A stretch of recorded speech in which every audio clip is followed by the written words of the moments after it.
as an employee is you get stuck in a negative pattern of thought and then you believe it. You believe it and then you act on it. And then you create a ripple effect and that thing keeps happening because you're believing it and then you're acting as if it's true and then you're creating kind of the result of it. Hello and welcome to the Wellness Dojo Podcast, where we bring real solutions to real health and wellness problems. Today I'm excited to have Trish Tutton, a speaker and mindfulness teacher, where we talk about workplace overwhelm and burnout. How do we overcome this, and how do we start to use mindfulness strategies to thrive in our careers and in our life? Excited for this episode. Let's get into it. All right, we are back for another episode of the Wellness Dojo Podcast. I'm your host, Kyle Craik, and I'm excited to have Trish Tutton here with me today. Trish is a speaker and mindfulness teacher. She helps corporate teams and individuals thrive in their careers and in their lives through mindfulness strategies. I'm excited for this episode. I'm excited to get into this. Trish, welcome to the show. Thanks, Kyle. So great to be here with you. Yeah, I'm very excited. Before we get into kind of mindfulness strategies and all that good stuff that we want the listeners to walk away with, can you tell me and the audience a little bit about kind of how you got into this field? Yeah, for sure.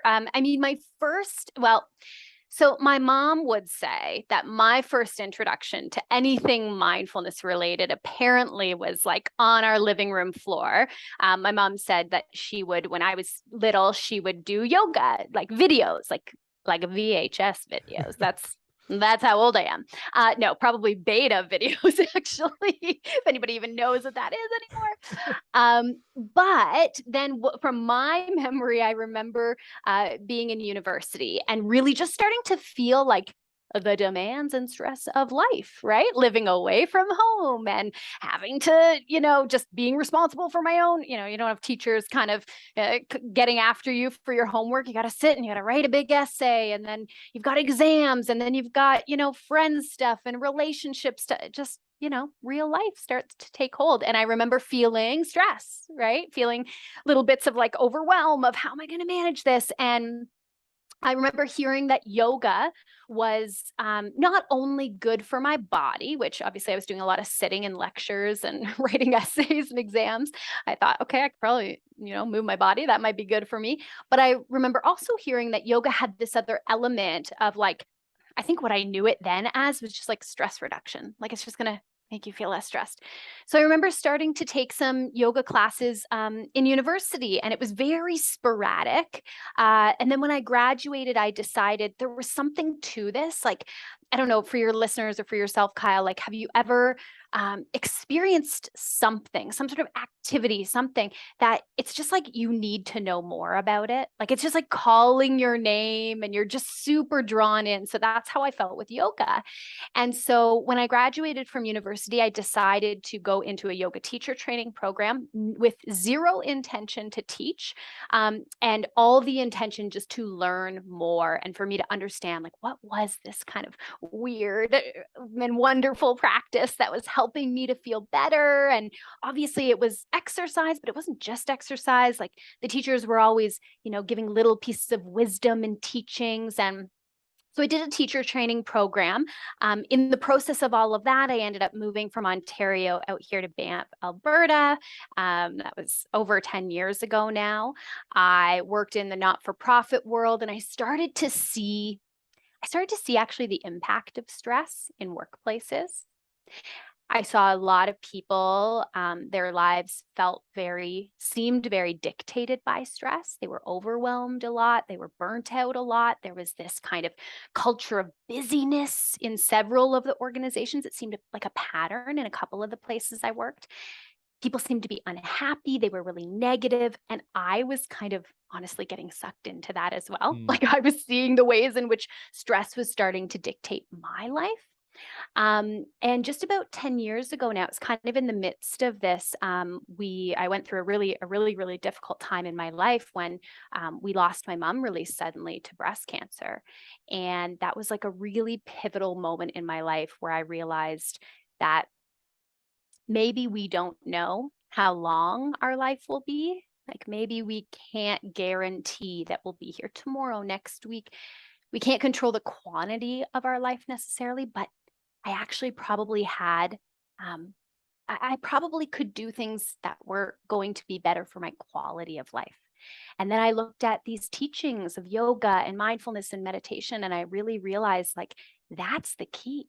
That's the key to a quality life. These practices that we now know, are research-based ways that we can develop more resilience, that we can be less stressed and anxious in our life, even when chaos feels like it surrounds us, how we can be more present in our life. So yeah, I began my journey, long, long time ago, as I said, but really it was 10 years ago when I really got very committed to sharing the practice and teaching and showing people that mindfulness practices are actually wildly simple and straightforward and can be quick and easy to integrate into your day, but can have a really massive impact on your quality of life and can bring you greater fulfillment and greater success really in your personal and professional life. Yeah. Yeah, a lot of what you just said resonates a lot with me, and I'm a firm believer in focusing on what we can control. There's a lot of health related anxiety in the world. And I think, especially as people age and as people get older, they Yeah. start to feel that health anxiety more and more of like, I don't want to end up like my parents did, or, what if I end up the same way that, my grandparents did or my parents did. And like what you said, it's maybe we can't control some of that, but we can control the quality of how we are living today. Yeah. And for however long that we have, we can control that at least, right? Yeah. Yeah. You mentioned something, the word culture, Mm. and that's really interesting to me because I agree. I think that there's this culture that has been brewing over the last decade, Mm. and I've found myself in it as well, of this hustle and grind kind of culture where, we kind of determine our success, determine our worth based on how hard we work. Is that something that you have seen a lot of when working with teams, especially as people have this resistance to wanting to like let go of some of that?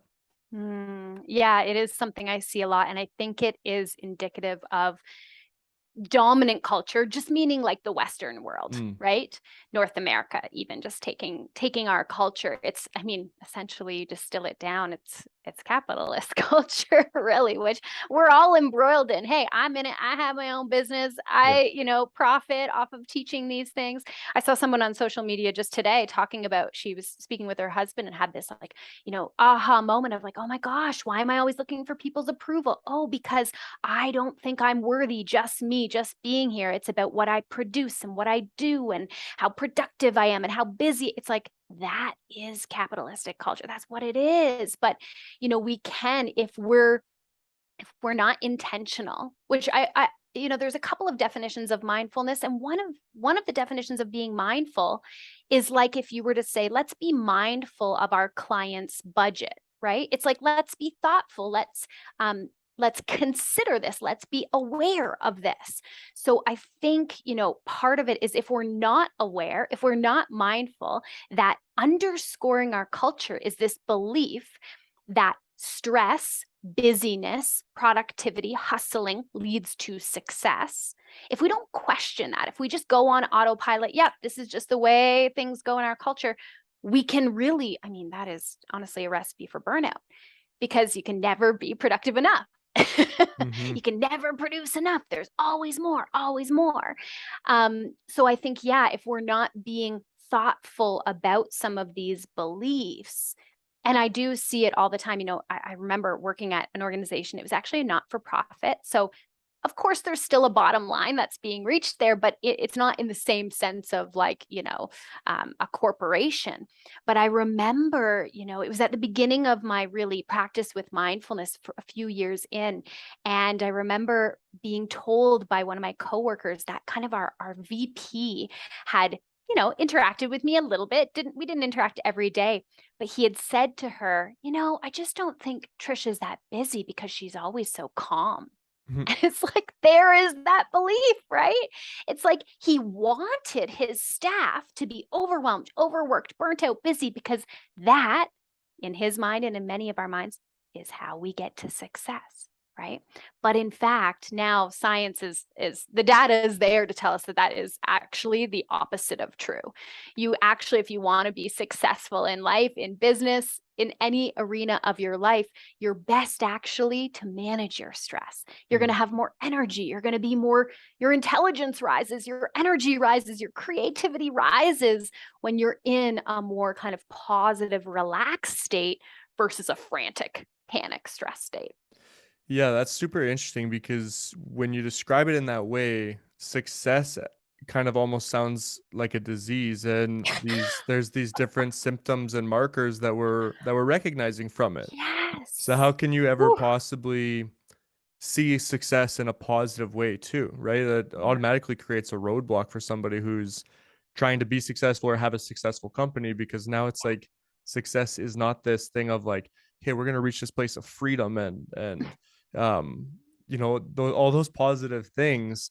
It's now like, okay, we're gonna get successful, but here's the But symptoms that are how's going it to going to come from it. feel? Yeah. Yeah, how's it going to feel? I mean, there have been people, I mean, there have been lots of people who have gotten to their ideal of success. They've got the money, they've got the car in the driveway, the house, the partner, this and that. And all of a sudden they're like, oh, shoot, I'm miserable. How does it feel? Right. So, yeah, being more mindful, more intentional about how we define success for ourselves, I think is so important. So Yeah. important. And you mentioned awareness is kind of the first step or the first pillar towards kind of finding this mindfulness. Can you describe kind of what that looks like for somebody who's very stressed, overwhelmed in their career? What does that Mhm. awareness look like for them? Yeah. So I talked about, yeah, one definition of mindfulness being, thinking, acting, making choices that are intentional, conscious, on purpose versus autopilot. Mm. Another one of our kind of autopilot behaviors is to be just mentally not here. Right. That's actually where a lot of our stress and our anxiety comes from. Right. If your listeners think about right now, what is the thing that's stressing them out? There's a possibility, a high possibility, I would wager, that the thing that's stressing them out is not actually present right now as they're listening to this. It's either something they're reflecting on from the past. Maybe it's a conversation or a meeting they had this morning, and all of a sudden they're kind of thinking, oh, that didn't really go the way I wanted it to. Oh, you know what I should have said? I should have said this. And did I handle it well? And they're judging that past situation. Or their stress and anxiety is coming from looking into the future and essentially asking themselves, well, what if this happens? How am I going to deal with it? How am I going to? Right. So the opposite of being mindful is really just your mind being in the past, in the future, anywhere but here. And as you mentioned, awareness. Well, first, in order to change that, we have to first even become aware that it's happening. Right. We have to first even notice, oh my gosh, wow, look at that. Very rarely in my life is my mind present in the moment. It's often thinking about something that has already happened or wondering if something in the future is going to happen and if it's going to happen good or bad or negatively or positively. So bringing their awareness really just to what's happening in my mind right now. Where am I mentally? Right? Our body is always in the present moment. That's the beauty of having a human body. And that is why, in a lot of practices of mindfulness, we connect to the human body, even simply through the breath, because it's always here. So, first, building the awareness that maybe you're not so mentally present in good moments and in bad moments. In bad moments, you're wishing things were different. When it's raining, you're like, oh man, this is the worst. I wish it was different than that. And in good moments, maybe you're also not present. Maybe you go on vacation and you find, I can't relax. Why can't I relax? I'm thinking about work. So, building the awareness of your own mind and then training ourselves to take that awareness, and you could call it awareness, focus, attention, and practice placing it in the present moment. And Mm. that's really what a meditation does. It's that practice. Yeah, it's super interesting that you talk about just being present. I host a men's group once a month where it's just like a men's mental health kind of, we just sit and talk about things, right? And we had a gentleman last night who was talking about this exact thing that you're saying, where he had like all these crazy things happening in his life, and you know, his strategy for that, or the way that he found that he was coping with that, was to just kind of, okay, what do I need to think about today? Like one thing at a time. And like, and we kind of described it as like the game of Jenga, where it's like if you're trying to pull it like all these different things, like it's going to crumble and it's going to feel overwhelming. But if you can just like take like one piece off the top One piece at a and then time. another Yeah. piece off the top, and then just like problems are going to continue to keep coming. We don't have to Mm-hmm. worry about them so much, but rather just like deal with them when they come. And Yeah. is that kind of what you're talking about when you say being present? It's just like, let's just deal with things as they come and just be my best self to handle those situations one at a time. Yeah, because our mind can really just run away with us, right? I mean, the reality is, as humans living on planet Earth, it's a totally normal thing for our mind to want to wander. Why? Because basically everything in the world is uncertain, right? We don't know. We don't know. We don't, me and you, we don't know Yeah. what's going to happen for the rest of this call. We don't know what's going to happen later this afternoon, tomorrow. We think we know. We've got our calendars, our smartwatches, our all these things that Yep. tell us. But I mean, we saw what happened with the pandemic. We thought we knew then too. So underscoring the reality of living a human life, and this is really a foundational teaching in mindfulness, is something called impermanence. And it just means that nothing is forever. Everything changes.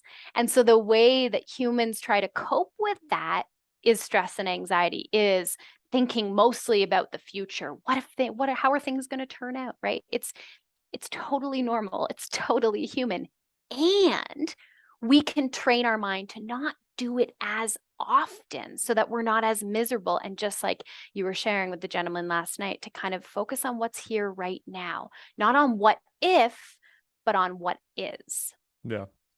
And you Yeah. mentioned mindfulness, or sorry, meditation is a Mhm. great strategy for kind of, that's kind of what I use meditation for, is just training my mind to wander and then like controlling and being able to pull it back in. Right. Um, I know that's something that can help a lot of other people as well. What are some other strategies that help people train their mind to just focus on one thing at a time? Because oftentimes people feel like they can't control it. They're like, it's just so out Yeah. of control. I just can't stop thinking about all these problems. How do Yeah. people just like start to get there? Yeah. I mean, meditation honestly is the best way. Mm, It is the best way. And it's so interesting because there are so many folks who know mindfulness, the buzzword, and they go, I want that. yeah. I want less stress. I want less anxiety. I want to be more resilient. I want all these things. I want more joy. I want more fulfillment in my life. But then they hear the word meditation, they go, Mm-hmm. Now, some people don't, Yeah. it's growing in popularity and folks are being more open minded, which is wonderful. But it really is the best way to train your mind. And I often, I speak at conferences and events and I do workplace trainings. And often what I like to say is like, I make a comparison. Okay. So people see mindfulness and they see the benefits: less stress, less anxiety, more joy, more fulfillment. I want that. And then they keep mindfulness as a buzzword. They go, okay, to be mindful means to be in the present moment. I'm going to try that. I'm going to try that. They pick up their phone, they put a little screensaver on their phone that says, be in the now. They change the background of their desktop. They buy a print off the internet that says, be present in this moment. They put it up in their office and they go, yeah, that's what I want. So I like to tell people that strategy, but they don't meditate, right? They just kind of have a hope. They have like an intention that they're going to be more mindful. It doesn't often work out very well. They still find themselves very mentally distracted and not present in their lives. That strategy, not meditating and just hoping you're more present, is kind of like if you had a bit of a different problem. Maybe you thought, my body feels really weak. I feel really weak. I want to move my furniture around, but I can't do it. I want to lift up my kids or my nieces and nephews, grandkids, and I can't. My body hurts. So I want to be stronger. That's what I really want. So I'm going to put a background on my phone that says, be strong now. And then I buy a print on the internet and I put it up in like a piece of art in my house. It says, be strong now. But I never exercise. right? We think of that example and we kind of laugh. We kind of go, yeah, that would be really silly to think that you could. But truly, that is what having the intention of being more present is if you're not doing the exercise. Mm-hmm. The exercise of meditation, literally, even starting with a minute or two. What exercise do you know makes you physically stronger in a minute or two? You got to give it at least, 15, 20 minutes of reps to start to get stronger. But literally, meditation in just starting with a minute or two, gradually growing to more time, is going to actually train your brain to be more present. So there are other ways you can practice mindfulness in your life that I like to share with folks other than meditation. Meditation is the best one, and it actually is going to help you to be more present in your life. It's going to help you to maybe have your morning coffee and enjoy it instead of just sip it down, mentally distracted, and go for one more sip and, oh, it's gone. Oh, and I didn't even enjoy it. It's going to help you be more present on those vacations. It's going to help you to not be overwhelmed and stressed when you're worried about stress in the future, because you're more mentally present here, where maybe there actually isn't any stress right here, right now. Yeah. So yeah, meditation is it. It's the exercise. It's like, if you want to get bigger biceps, you do a bicep curl. If you want to be more mentally present, you do meditation. Yeah, I wish more people thought of it like an exercise, right? Because they will. Yeah. Yeah, for sure. With your help, especially, right? I mean, well, the other thing you think about with physical exercise, I mean, I wasn't around 50, 60 years ago, but from what I've heard, if someone 50 or 60 years ago said, I'm going for a run, people would be like, what? mm-hmm. Well, I'm sorry, who are you running away from? Yeah. People would, right? Where's but the now, danger? Yes, exactly. But now people go for a run. You say, I'm going for a run. Someone goes, oh, great. Good for you. That's good for your health. So I think meditation we're getting there. We're getting there. Where now people go, what? You're going to sit down and focus on your breath and you're going to train your mind. That's weird. Why don't you be more productive? Why don't you do something? Yep. But I think, we're moving toward a place where folks are realizing, and we've got the data to back it up, that this stuff works. It really works. And so, yeah, I think we're getting to a place where people say, I'm going to meditate. And someone will say, oh, that's great for your health. I do that too. Yeah. Yeah. When you are bringing meditation up to whether it's individuals or teams, what do you see as the biggest resistance? Like, what are some of the reasons why people are resisting? Yes. Okay. First and foremost, people will say, oh, I've tried that, but I can't clear my mind. That's usually the first thing they say. And I go, whoa. So just like you explained, Kyle, the practice of meditation is not about clearing the mind. It's about noticing when your mind does the habitual wandering and dwelling on stress, and then just gently guiding your mind back to one point of focus, usually the breath, sometimes a silent repetition of a phrase, maybe counting. There can be different focal points, but the focal point is in the present moment. So it's like we're watching our mind wander away and we're bringing it back. We have a 1-year-old dog, and we got her about 6 months ago. So we got her as a puppy, and she's definitely still in training, and training her has really helped me to explain and to remember how meditation is training our attention, training it. So that's the first one. And training means practice, and practice means failure. And keep going, keep going past the failure. So that's the first resistance. I can't clear my mind. It's just a misconception that we need to bust for folks and say, yeah, neither can I. I've been meditating for over a decade. I can't clear my mind. Do I sometimes have moments where I have a thought, I have a bit of space, and then another thought? Yeah, absolutely. And that's basically with practice where you will get to, but you will always have thoughts. Having thoughts means you're a human being and that you're alive. This is great news. We don't want to stop that from happening. Yeah. So that's the first one. And then the second biggest one is, I don't have time. I'm too busy. I don't have time. It's a real concern. And to go back to that kind of belief that underscores our society of produce more, do more, work more, and then you're worthy, then you're, a good person. that's where that comes from, right? I don't have time because we're all just trying to create worthiness through doing. But as a result, we're missing out on really enjoying or really being present in our lives. There was a term coined back in the 90s. They called it time famine. And I think that's what people are experiencing when they, they'll come to my talks and they'll think, this is great. I really need this. Oh, my husband needs this. My partner needs this. My sister needs this. My friend. But then they often think they don't have time. Time famine is when you feel, so this is not necessarily true in your life.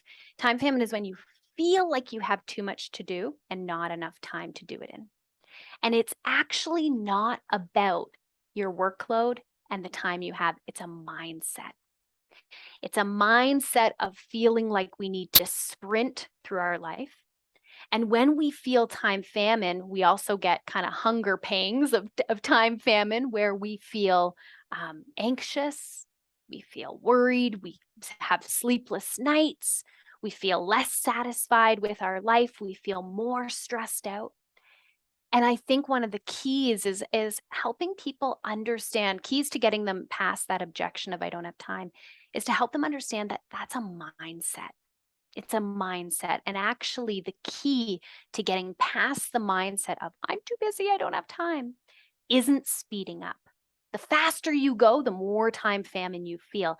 The key, the remedy, is actually slowing down. And a practice of mindfulness, a meditation practice, is like applying the brakes to that speedy life. And also, it's like, where are we all trying to get to so fast? Mm-hmm. Where are we all rushing so fast? We know what's at the end. Let's Yeah. not race to be there. So yeah, it's helpful, I find, to share that with people, because there have been studies on time famine, and to really share with them that the remedy is to slow down, and maybe a mindfulness practice might help you to slow down, and as a result, feel more satisfied with your life, feel less stress. Yeah. People who slow down, they experience what's known as time affluence, which is the feeling of having more than enough time. And that is actually associated not only with better mental health, better physical health, but also, this is really interesting for some of my corporate clients, it's associated with better workplace performance. When people aren't in a rush, they're not making mistakes. They're not forgetting things. They're not, they're taking their time. They're being intentional about their work and doing a good job. Yeah, and it's almost like you produce better quality ideas and projects when you've had time to sit down. Whereas, like you mentioned, I feel like so many of us are just trying to keep up. But like you said, like keep up with what? Like, right. And if we're in a state of time famine, what solution, let's say, you're at work and you have a problem you need to solve. The most attractive solution is going to be the first one you come up with because you're just in a rush. yeah. But that might not be actually the best solution. The best one might take you a little time to get to. Yeah. Yeah. Yeah, I mean, the hardest thing for like anything else, I think the hardest thing for people is to start, right? Do you find that when people kind of take that first step and they do start, they start to recognize some of the benefits and that makes it easier for them? I relate it back to, fitness coaching, which I've done for many, many years. Whereas like when people start to see results, that's the number one motivator for people. They're like, oh, I caught a glance in the mirror today and like, oh, this is actually working. Like, what are some of the benefits outside of just having better control of your thoughts? What are some of the bigger, not bigger, that's not the right way to say it, but what are some of the other benefits that people will start to recognize, maybe to motivate people to go like, maybe it is worth starting because these are some of the benefits that I'll see. Yeah, totally. Totally. Yeah, it's so interesting because I often think like folks who have never practiced meditation, they're kind of like, I'm not missing anything in my life. Mm-hmm. But then if you chat with somebody who has begun a practice and has been consistent for even a couple months, maybe a year, they might not practice every day, but several times a week, they cannot stop talking about the benefits. And they would often say something like, I didn't know what I was missing out on. I didn't realize.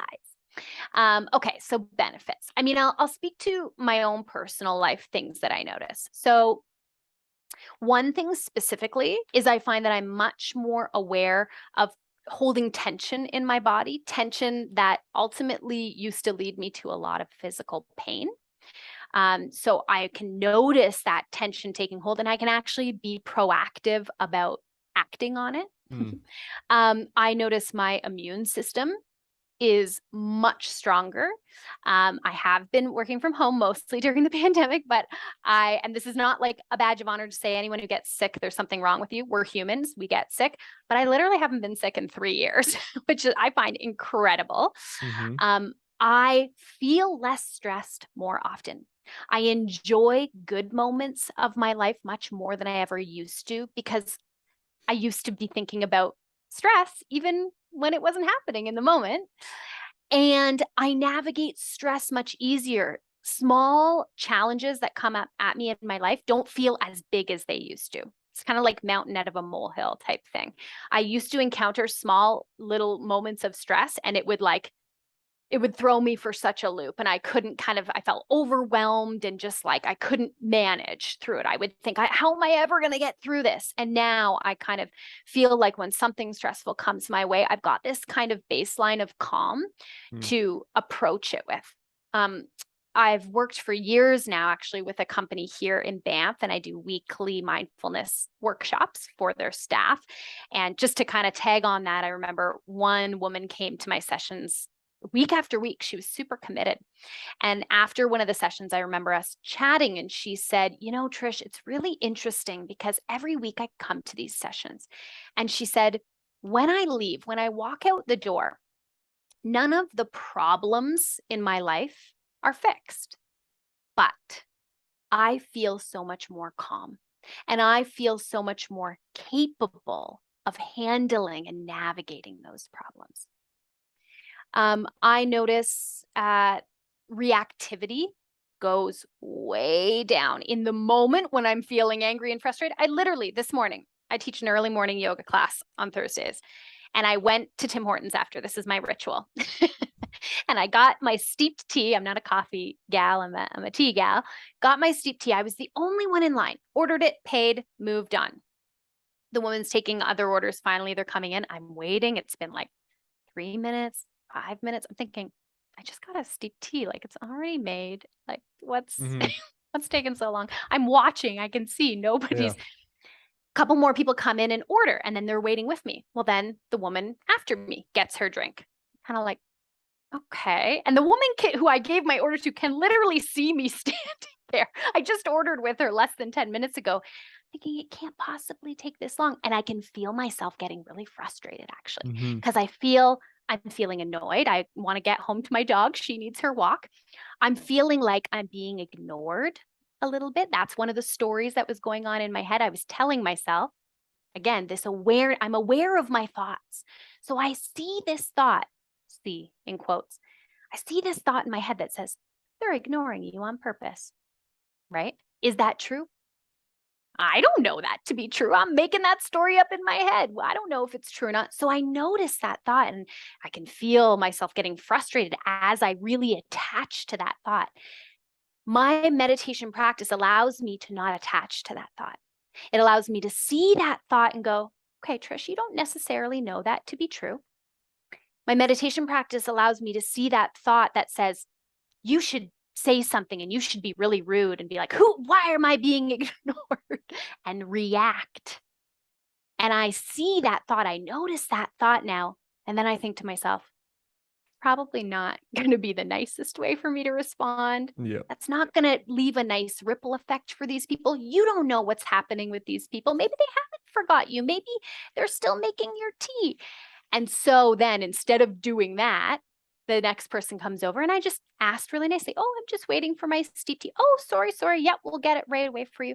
So situations like that, which I know it might seem benign, but we go through situations like that every day. At a Tim Hortons, at a grocery store, with our family, probably more often. And it ruins somebody's day too. Yes, exactly. And it probably would have ruined my day if I had lost it, right? So many things. So many things. But again, I didn't know them before I started practicing. So it's Yeah, it's one of those things. It's like you said, you're motivated by the results. And now if I go a little while, like if I go a week without practicing, which does happen, especially in the summer, if I'm taking vacation time and things like that, I notice a difference. And then Yeah. I go, I gotta get back to this. I really appreciate you sharing some of your own experiences, partly because I think, I imagine that you get a lot of the same responses that I get from people in terms of Yeah. fitness, nutrition, where it's like, Yes. well, it's easy for you because you were Yes. drawn to this, or it's easy for you because you don't understand like the corporate world because you own Yes. your own business and these types of things. I notice a lot of people that feel very stuck. Like they feel like they don't have a choice, especially when it comes to like overwhelm and burnout, which we touched on a Mhm. little bit earlier. Mhm. People feel like they don't have a choice. Like, no, my job is so demanding. If I don't answer these emails, then the customers don't get this, or Yeah. if I don't get this to my boss tomorrow, blank, right? And it's like, how do we start to help people to see that there is a choice, maybe, or is there a choice? Yeah.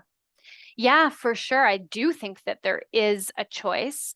Um, I think that, there's an element of mindfulness in it, certainly, about being intentional again, about noticing these stories we tell ourselves. So what's the story I'm telling myself about this? Mm-hmm. How am I, one of the things we often do, and I found myself doing this when I was, working as an employee, is you get stuck in a negative pattern of thought and then you believe it.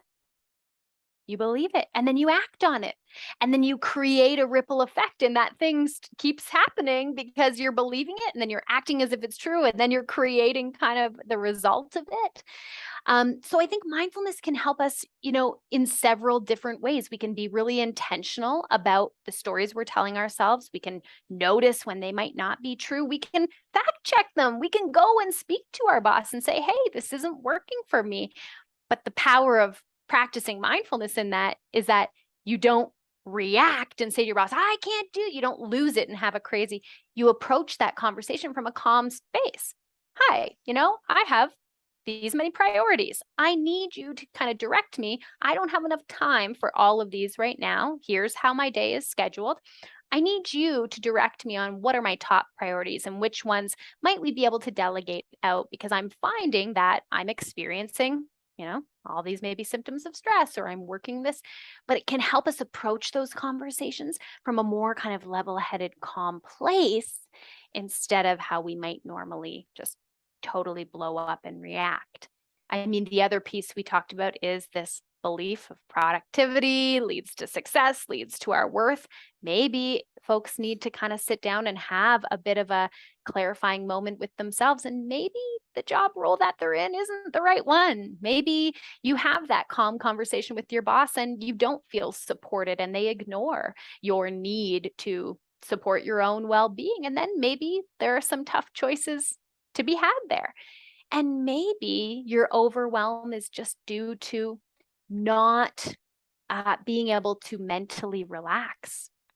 Maybe every moment of your day isn't filled with stress. And if you had something that could help you mentally relax, you'd be more resilient and you'd have more mental energy to show up for those stressful times because you'd have kind of a reservoir of calm that you could tap into.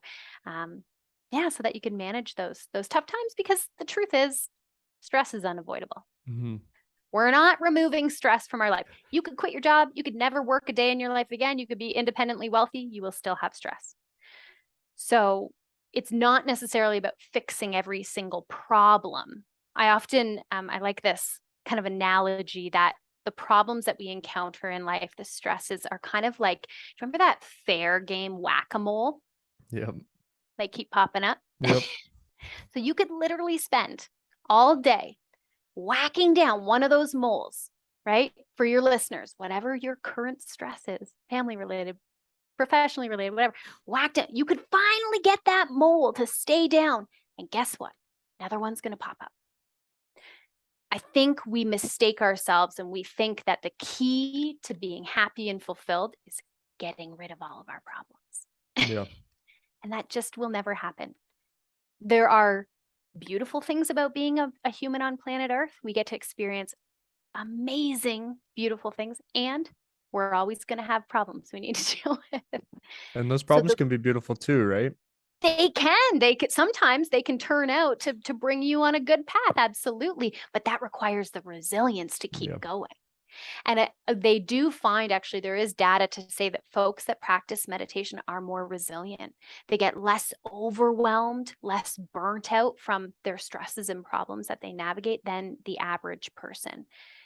Because really they're actually used to failing. When you think about what meditation is, exactly how you described it, mind wanders, bring it back. It's like your mind fails at the task and then you start again. That's resilience. Yeah. Yeah. I think I just went on a big tangent. That's But good. I I love kind of it. forget your question, but No, I love it. I love it.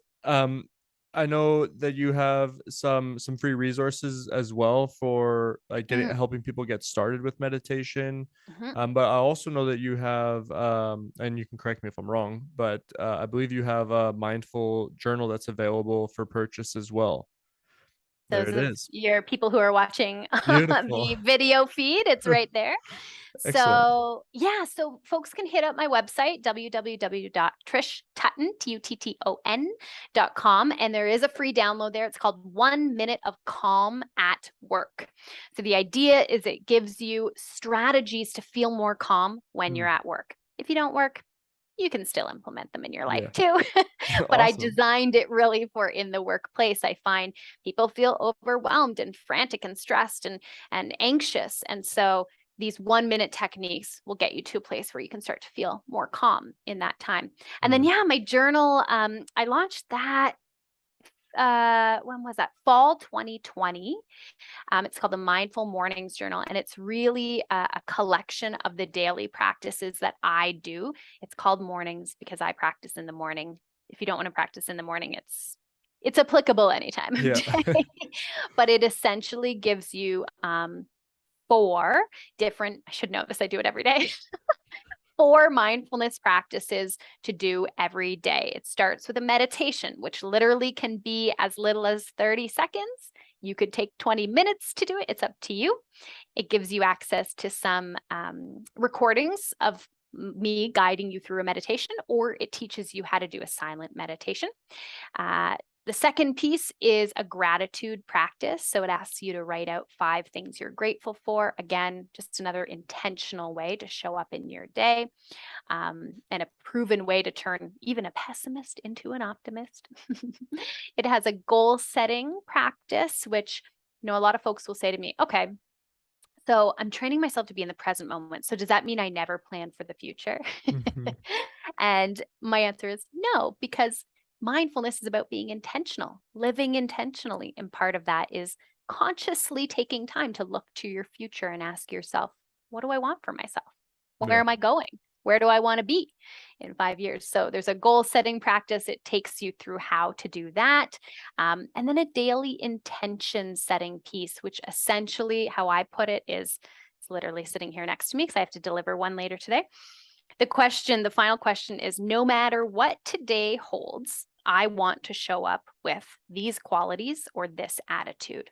So again, the idea that everything is uncertain. We can have all the greatest plans for our day, but if things go our way or don't, how do I want to show up? How do I intentionally want to bring myself to my work, to my family, to whatever I'm up to today? Whether that's kind, compassionate, curious, calm. I don't know why they all start with C. You can pick a word that doesn't, but No, that's amazing. So people will definitely go check that out. One thing with journaling as well that I've always found useful with myself and also working with clients who are using journaling, I always tell them something called like flip the script, right? yeah. It really speaks to what you were saying about like what is the story that you're currently telling yourself and what other stories are possible, right? Yes. Because I read something once before and it was like we've been wrong about everything since the beginning of time. like we've like pretty much like everything we've been wrong about. We were wrong about what the stars were. We were wrong about what this, and like we're continuing to learn and we're continuing to be corrected as our life goes on. And like Yes. I personally encourage, the people around me and even myself to like challenge yourself on like what could you potentially be wrong about here? And Yes. like, it opens the door to possibilities. And like you Yeah. said, I really do think that it can impact like the way you even present yourself to somebody because, Yeah. yeah, And that really is a practice of curiosity, isn't it? Like, what yeah, don't I know? I What love that don't I word, know? Yeah, curiosity. and Yeah. that is one of the qualities actually that we want to bring to our meditation is curiosity. Why am I'm sitting and focusing on my breath and all of a sudden I feel sad. I wonder why that is. What is sadness like? What's it like to feel, oh, now I kind of want to avoid the sadness. I wonder why that is. Yeah. Oh, I keep thinking about whatever, insert your dominant thought that replays in your head like a broken record here, right? I wonder why I keep thinking about that. Why am I dwelling on that so much? So curiosity, and to go back to kind of, the work that I do in organizations, curiosity is such a powerful quality for anyone in a leadership position. Again, it's the curiosity is the opposite of, oh, well, we've always done it this way. Yep. Well, maybe this way isn't working anymore. Maybe it's scaring your clients away. Maybe they hate it. Maybe it's doing it the way you've always done it is making your staff quit in droves. So can you be curious? And yeah, it's really, it's open-mindedness too, right? Which is part of what we practice. Yeah. Yeah. Yeah, I think so many people tell themselves these stories, like you said, like, oh, I'm overwhelmed at work. That means that I'm not working hard enough, or that I'm not Right. capable of doing this job, Right.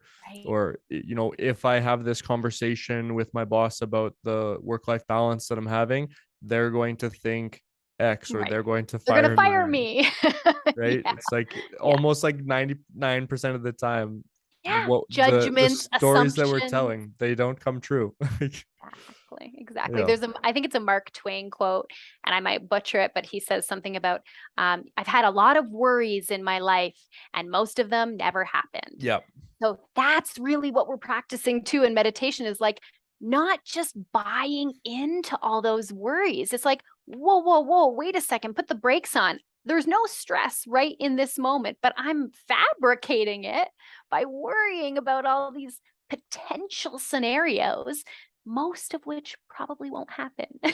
Yeah. Yeah. People who are experiencing that burnout and just like completely overwhelmed with trying to keep up with their career, Mm-hmm.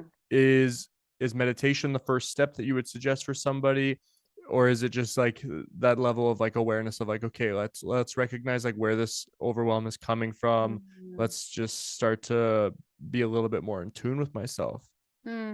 Yeah, I love starting with mindfulness with burnout because what I find burnout comes from is ignoring what our body needs to keep going. Hmm.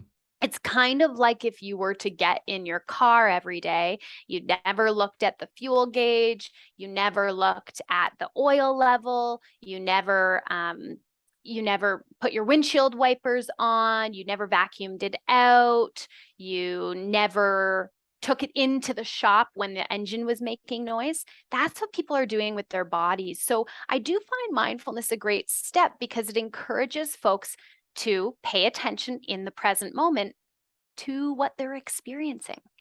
And so maybe they're experiencing exhaustion. I can't tell you how many people I teach them how to meditate and they come out and I say, well, what did you notice? What was that like? And they go, I am so tired. I could barely stay awake doing that. Hmm. Maybe your body is saying you need more sleep. Yep. Or I noticed my mind was I could never come back to my breath because it was thought after thought, thought after thought. Well, maybe you need a tool to help you relax mentally. Maybe your mind is just totally overloaded. Maybe they notice, oh my gosh, I sat in that meditation and I felt my stomach growl and I realized it's 2 p.m. and I haven't eaten anything yet. So, this awareness, like our body has so much wisdom in it, it will show us how to care for it, just like your gauge is on your car, but you got to listen. Mm-hmm. And I find the practice of mindfulness gets people to slow down, get a little bit quiet long enough that their body starts to send them some messages of how to care for it. maybe the body says, maybe they're sitting there and thinking like, wow, I've been social every night for the last 2 weeks. And now I'm really enjoying this alone time. Maybe I need more alone time. Maybe that's what I need to recharge my battery. Maybe I am sitting quietly and realizing this is the first time in weeks that I haven't been staring at a screen. Maybe I need some boundaries around technology. So I do find mindfulness a really helpful piece to help people understand and listen to their body's needs and requests. And that goes a really long way. As long as they're answering those needs and requests, it goes a long way to reducing burnout. It also calms the nervous system, which is key to reducing stress. And then reducing stress is key to reducing burnout. Yeah. Yeah. That's fantastic. I mean, it sounds like some of the key takeaways for people who are looking to reduce stress, looking to reduce overwhelm, it might be, first and foremost, create a level of awareness around where you're at, right? And with that comes a level of like just being present in the moment, not worrying too much about what happened yesterday, not worrying too much about what might come tomorrow, but rather looking at what does today give me, what is today presenting me, and how do I go about that? And then another stage to that is like you got to actually put the work in as well. It's great to recognize the stress in your body. It's great to recognize what your body's telling you, but what do you do with it, right? Yeah, absolutely. Awesome. Is there anything that we haven't touched on before? I want to make sure that everybody knows where to find you and stuff, but is there anything that we haven't touched on today that is really important for you to get out to the people? One thing I would just share is that if folks want to learn to meditate, and if they want to learn how to practice this quickly, easily, if they have 30 seconds or 20 minutes, if they, wherever they are, whenever they are, I do run a course called the Modern Meditation course. It takes place over a weekend. The next one is happening early November 4th to 6th, but I run them every couple months, and really teaches people how to practice meditation with nothing. So they don't need a recording. They don't need a special app. They don't need special clothes or cushion or candle or anything. They can literally walk away from this course. It's about a 10-hour course. They walk away learning how to practice meditation. Like I said, 30 seconds or 20 minutes, anywhere in between that, wherever they find themselves, and really integrate it into their lives as a practice so that they can start to reap some of these benefits we chatted about. That's awesome. And I know you're doing these workshops kind of throughout the years as well, right? You have different ones that pop up. So definitely if you can't make that one, then go and check out we'll link the website and your social media so people can get in touch with you and stay connected with you, and look into those things because they look really amazing. So, and are those for men and women as well? Yeah, Mixed? anyone who wants to meditate, even if you have a background or if you're totally new to it, anyone who wants a bit more peacefulness and presence in their life and just wants to be able to like meditate simply. Like you don't need to pay for an app subscription. You don't need to have special things. It's just wherever, whenever. Awesome. And before we wrap up, where can people find you? Can you give your website and your social medias one more time? Yeah, you bet. So website is www.trishtutton. Tutton is TUTTON.com. On Instagram, I'm Trish_Tutton. Facebook, I'm Trish Tutton Mindfulness. I'm on LinkedIn, Trish Tutton. Same, pretty much everywhere you can find me. Awesome. Yeah, we'll link those below so people can check it out. Thanks so much. I love your energy. You're vibrant, you're smiling, you really do like bring the energy up, even through a screen. So thank you. That was awesome. It was a lot of fun. Thank you. It's been great to chat. Awesome. And thank you for listening and watching, and we'll see you in the next episode. For additional support or to work with one of us one-on-one, go to our website, www.wellnessdojo.ca. You can also find us on Instagram at Wellness Dojo YYC, or on all other social media platforms searching The Wellness Dojo. We'll see you in the next episode.